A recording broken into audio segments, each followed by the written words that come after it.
Hey, church family, JT here. Today we're in Psalm 97, and it's a wonderfully simple, beautiful psalm meant to really focus our hearts and our minds back upon the worship of God. So I'm going to read it, and then we'll focus in on some of the specifics. So here we go, Psalm 97. Now here we have Psalm 97. You can see the title there, The Lord Reigns. Verse 1. The Lord reigns. Let the earth rejoice. Let the many coastlands be glad. Clouds and thick darkness are all around him. Righteousness and justice are the foundation of his throne. Fire goes before him and burns up his adversaries all around. His lightnings light up the world. The earth sees and trembles. The mountains melt like wax before the Lord of all the earth. The heavens proclaim his righteousness, and all the people see his glory. All worshippers of images are put to shame who make their boast in worthless idols. Worship him, all you gods. Zion hears and is glad, and the daughters of Judah rejoice because of your judgments, O Lord. For you, O Lord, are most high over all the earth. You are exalted far above all gods. O you who love the Lord, hate evil. He preserves the lives of his saints. He delivers them from the hand of the wicked. Light is sown for the righteous, and joy for the upright in heart. Rejoice in the Lord, O you righteous, and give thanks to his holy name.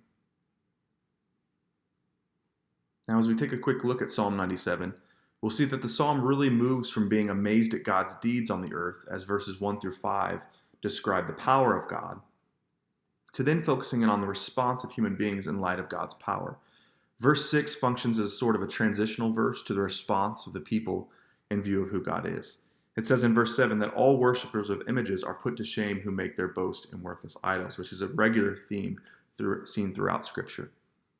In verse 8, we see the psalmist focus on God's people in particular and what should be their proper response to God. And it says that Zion hears and is glad, and the daughters of Judah rejoice.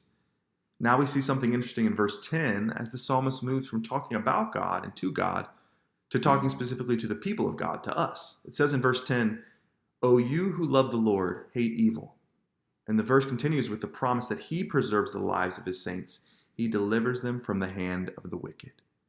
We see this directive, but then this promise also. Let me encourage you today, no matter how your day, week, or month is going, make it your aim today to worship God, to trust his promises over your life. Maybe take a walk and literally just journal all of the amazing things that you see and be reminded that it's the Lord who made and sustains all that you see. Maybe make a thankfulness journal that you can write down all the things that you're thankful for that the Lord has given to you. And be reminded that the same God that has made all of these things and given all of these wonderful blessings to you is also so interested in having a relationship with you.